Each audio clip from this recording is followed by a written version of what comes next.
আজকে বললে এক শ্রেণীর ভাইরা আছে আমাদের প্রতি রাগ করবে, হুজুরকে আল্লাহ বক্তব্য করতে, হুজুর বলে কি? হুজুরকে আল্লাহ বক্তব্য করতে হুজুর বাজারের বিরুদ্ধে বলে কেন?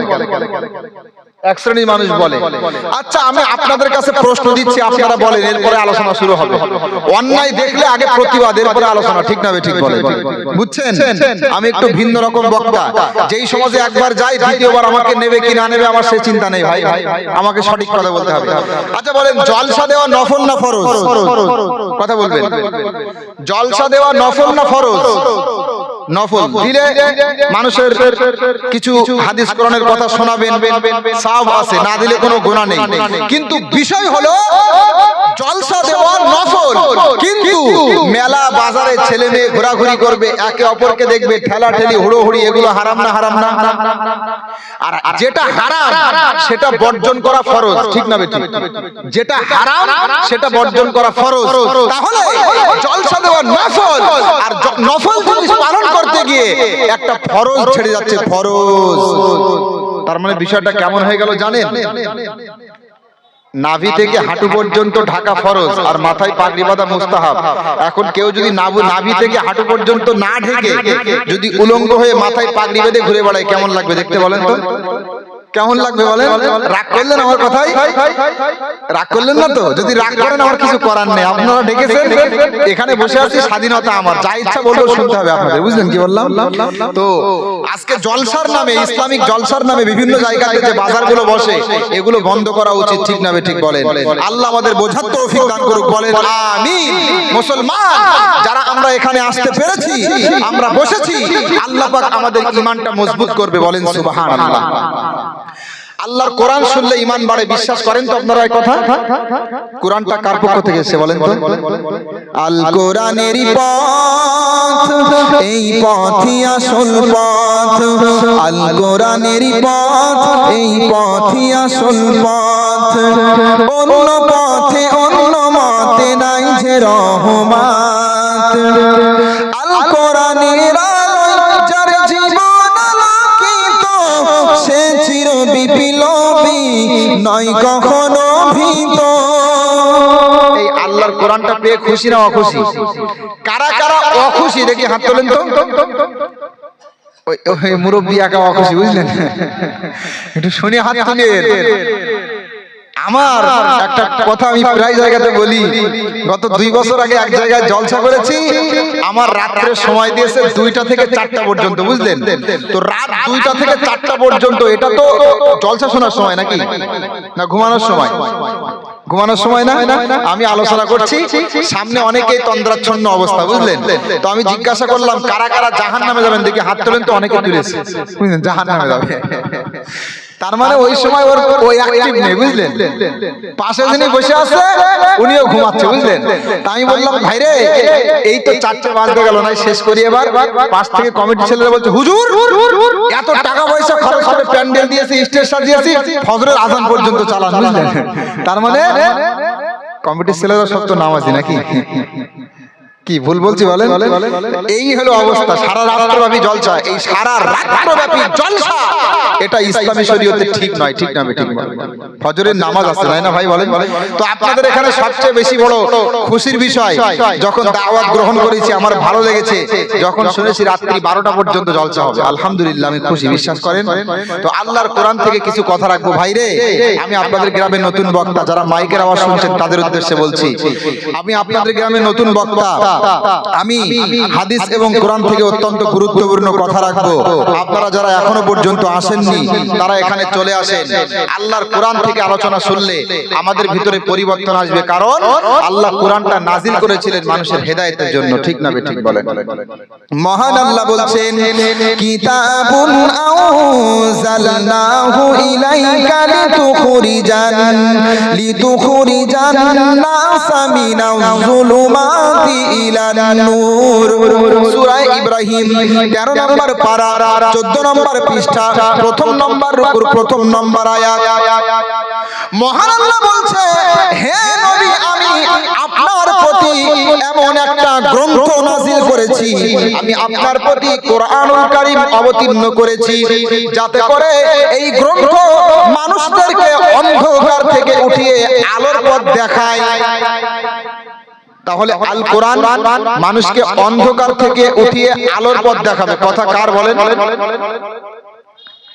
যারা অন্ধকারের মধ্যে ডুবে আছে তাদেরকে আলোর পথ দেখাবে আল কোরআন। ঠিক না বে ঠিক বলেন? এটা কোরআনের কথা বললাম। তাহলে কোরআনুল কারীমের আলোচনা অবশ্যই শোনার দরকার আছে। ঠিক না বলেন? মুসলমান, আমি মাঝে মাঝে একটা বিষয় ভাবি, আল্লাহ বলছেন যে কোরআন মানুষকে অন্ধকার থেকে উঠিয়ে আলোর পথ দেখাবে। তাহলে যেই বিষয়টা বা যেই গ্রন্থটা আমাদেরকে অন্ধকার থেকে উঠিয়ে আলোর পথ দেখাবে, সেই গ্রন্থের সাথে আমাদের সম্পর্কের প্রয়োজন আছে না নেই বলেন? কিন্তু আপনি বলেন তো, আপনার সমাজে যারা আছে, আপনারা যারা আছেন, আপনাদের সমাজে বেশিরভাগ মানুষ কি কোরআনটা পড়তে পারে? পারে না। ঠিক না বলেন? এটা দরুদ শরীফ পড়েন।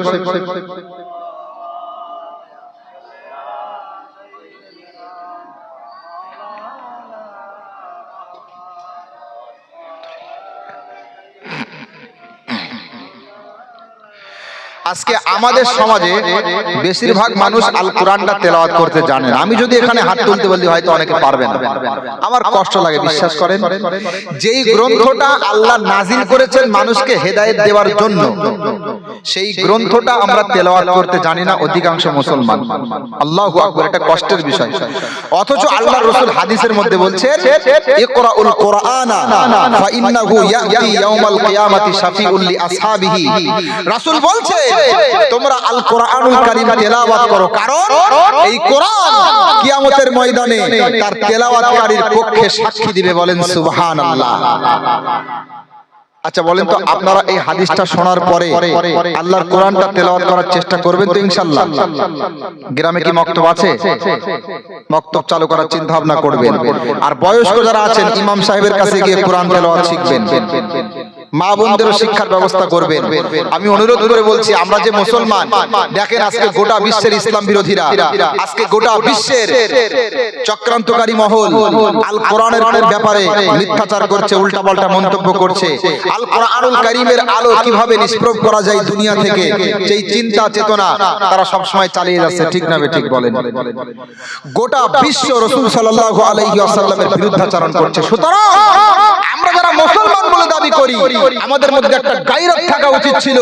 যখন গোটা বিশ্ব আমাদের কোরআনের বিপক্ষে অবস্থান নিচ্ছে, যখন গোটা বিশ্ব হাদিসের বিপক্ষে অবস্থান নিচ্ছে, নবীজি মুহাম্মদ সাল্লাল্লাহু আলাইহি ওয়াসাল্লামের বিপক্ষে অবস্থান নিচ্ছে, আমরা ঈমানের প্রতি অটল অনড় থাকবো। আমরা, ঠিক না বলেন? একটা অহংকার থাকা দরকার ছিল ভিতরে। আমার নবীর বিরুদ্ধে বলো, আরে আমার নবীর পা থেকে মাথা পর্যন্ত ফলো করে চলবো আমরা। এত ভালোবাসা আমাদের ভিতরে থাকা উচিত। ঠিক না ঠিক বলেন? এরকম একটা অহংকার কাজ করা উচিত। আমি অহংকার মানে মানুষকে ছোট করতে বলছি না, মানে আমি যে মুসলিম, আমি যে ঈমানদার, সেই ঈমানদারের পরিচয় দেওয়া উচিত ছিল। নবীজি মুহাম্মদ সাল্লাল্লাহু আলাইহি ওয়াসাল্লামের অনুসরণ করার প্রয়োজন ছিল, কিন্তু আজকে করতে পারি না। সকলে বলেন ইনশাআল্লাহ কোরআন তেলাওয়াত শিখবেন তো? আর যারা তেলাওয়াত করতে পারেন, নিয়মিত একটু হালকা ব্যাখ্যা, তাফসীর, বাংলা অনুবাদ এগুলো জানার চেষ্টা করবেন। ইসলামী শরীয়তের জ্ঞান অবশ্যই অর্জন করা উচিত, বিশেষ করে আল কোরআনুল কারীমের জ্ঞান। আল কোরআনুল কারীমের জ্ঞান অবশ্যই আমাদের মধ্যে থাকা উচিত। না থাকলে আমাদের ঈমানটা জানি না কখন বাহির হয়ে যাবে, বুঝতেও পারবো না। অনেক সময় এমন কর্মকাণ্ড আমরা করি, এমন সব কাজকর্ম করি যেগুলো আমাদের ঈমানকে ভিতর থেকে দুর্বল করে দেয়। এজন্য একটু হলেও জ্ঞান চর্চা করবেন তো ইনশাআল্লাহ। আল্লাহ তৌফিক দান করুক। নবীর মহব্বত যদি থাকে অবশ্যই অবশ্যই আল্লাহর কোরআনটা তেলাওয়াত করার চেষ্টা করবেন। নবীজি মুহাম্মদ সাল্লাল্লাহু আলাইহি ওয়াসাল্লাম আল কোরআনুল কারীম তেলাওয়াতের অনেক ফজিলত জানিয়েছেন। আল কোরআনুল কারীম শিক্ষা, বিশেষ করে যতটুকু জ্ঞান না শিখলে নয়, ততটুকু জ্ঞান শিক্ষার অনেক ফজিলত রয়েছে। মহান আল্লাহ বলছেন, কুল হাল ইয়াস্তাবিল্লাযীনা ইয়ালামুনা ওয়াল্লাযীনা লা ইয়ালামুন। মহান আল্লাহ বলছেন, হে নবী আপনি বলেন, হে নবী আপনি বলেন, যারা জানে এবং যারা জানে না তারা কি মর্যাদার দিক বিবেচনায়, সম্মানের দিক বিবেচনায় আল্লাহর কাছে সমান হতে পারে? যারা জানে, ইসলাম সম্পর্কে জানে, যতটুকু জ্ঞান অর্জন না করলে নয়, ততটুকু জ্ঞান যারা অর্জন করেছে তারা এবং যারা জানে না তারা কি আল্লাহর কাছে সমান হতে পারে? কখনোই সমান হতে পারে না। আপনারা বিশ্বাস করেন এই কথা? তাহলে সেই আল্লাহর কাছে সম্মান পেতে গেলে, আল্লাহর প্রিয় ভাজন হতে গেলে যতটুকু জ্ঞান অর্জন না করলে নয়, করতে হবে। আমরা করবো ইনশাআল্লাহ, করবো তো ইনশাআল্লাহ। ও মুসলমান, আজকে দেখেন আমাদের কি অবস্থা। অনেক ভাইরা থাকে, তাদেরকে যখন বলা হয় একটু কোরআন তেলাওয়াত শেখো, একটু ইসলাম শেখো, তখন তারা কি বলে জানেন? এখনো সময় আছে, শিখবানি, এখনো তো সময় আছে, ঠিক না? এই সময় আছে আছে আছে করতে করতে আজকে অনেক ভাই বিদায় নিচ্ছে, কিন্তু শেখার সৌভাগ্য হচ্ছে না। আপনি যে বলছেন যে ভবিষ্যতে আমি শিখবো, ভবিষ্যতে ভালো হব, আপনি বলেন তো এটা তো হতে পারে। আপনি বলছেন যে আগামী শুক্রবার থেকে ভালো হব, আগামী রমজান থেকে ভালো হব। অনেকে তো মাশাআল্লাহ এখন থেকে নিয়ত করে নিয়েছে এই কদিন পরে রমজান, একেবারে তাওবায়ে নাসুহা করে ফিরে আসবো, আর কোনো গুনাহ করব না, 5 ওয়াক্তের নামাজ পড়বো, এইভাবে মানে মনের ভিতরে নিয়ত করে নিয়েছে, ঠিক না? বলেন। আমার প্রশ্ন হলো এটা আপনি কেন করছেন? আপনি বলেন আজকে সকাল থেকে পরিবর্তন হবে, কারণ আপনি যে রমজান পর্যন্ত বাঁচবেন কোনো গ্যারান্টি আছে? বলেন। ও মুসলমান, আপনি বলছেন সামনের রমজান থেকে তওবা করব, আপনি বলছেন সামনের রমজান থেকে ভালো হয়ে যাব, অথচ আমি দেখতে পাচ্ছি আমাদের মধ্যে অনেক ভাই এমন ছিল যারা ওয়াদা করেছিল সামনের শুক্রবার থেকে নামাজ পড়বে, সামনের রমজান থেকে ভালো হয়ে যাবে, কিন্তু রমজান আসার আগে দুনিয়া থেকে বিদায় নিয়েছে, ঠিক না বে ঠিক? ঠিক না? লাশের সাজে পালকি চড়ার প্রস্তুতি নাও বান্দারে, একটু ভাবো কেমনে রবে মাটির ঘরে আন্ধারে। লাশের সাজে পালকি চড়ার প্রস্তুতি নাও বান্দারে, একটু ভাবো কেমনে রবে মাটির ঘরে আন্ধারে। কে জানে কে বাঁচে কদিন, কে জানে কে বাঁচে কদিন, জানা কি যায় আহারে। হয়তো কাফনের কাপড় এসে গেছে বাজারে, তোমার দাফনের কাপড় এসে গেছে বাজারে। হতে পারে না, পারে না? বলেন। আজকে আপনি আমি এখানে আছি, হতে পারে আমাদের কাফনের কাপড়টা বাজারে চলে এসেছে, ঠিক না? তাই বলছি, তোমার লাগি মাটির কবর আছে অধীর অপেক্ষায়, বাঁশ বাগানে বাঁশের সারি নিদিত দুলে দুলে যায়। তোমার লাগি মাটির কবর আছে অধীর অপেক্ষায়, বাঁশ বাগানে বাঁশের সারি নিদিত দুলে দুলে যায়। হচ্ছে তৈরি হয়তো তোমার, হচ্ছে তৈরি হয়তো তোমার আতর লোবান সুরমারে, হয়তো কাফনের কাপড় এসে গেছে বাজারে, তোমার দাফনের কাপড় এসে গেছে বাজারে। ও মুসলমান, আমার খুব কষ্ট লাগে যখন এই গজলটা বলি। আমরা দুনিয়াতে বিভিন্ন দর্শনীয় স্থানে ভ্রমণ করার জন্য যাব, বিভিন্ন দর্শনীয় স্থানে যাব, দার্জিলিং যাব, কাশ্মীর যাব, বড় বড় দোকানে যাই, নামি দামি কাপড়গুলো কিনি, নামি দামি জুতো কিনি, আরো পরিধেয় বস্ত্র ক্রয় করি। ও মুসলমান, আমরা ভুলেই যাই যেই দোকানে আমরা নামি দামি কাপড় কিনছি, ভ্রমণ করব, তাই হয়তোবা এই দোকানেই আমার আপনার কাফনের কাপড়টা লুকিয়ে আছে, ঠিক না? ঠিক বলেন। তাই বলছি, হয়তো কাফনের কাপড় এসে গেছে বাজারে,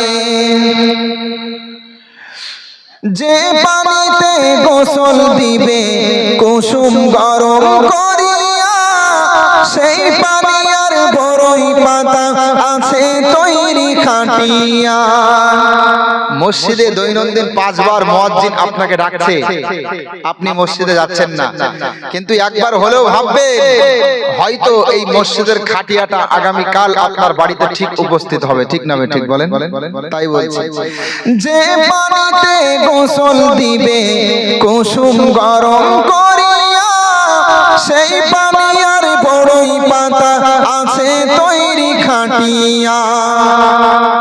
আজরাইলকে কহো বন্ধু, আজরাইলকে কহো বন্ধু, ফাঁকি দেয়া যায় না রে, হয়তো কাফনের কাপড় এসে গেছে বাজারে, তোমার দাফনের কাপড় এসে গেছে বাজারে, লাশের সাজে পালকি চড়ার প্রস্তুতি নাও বান্দারে।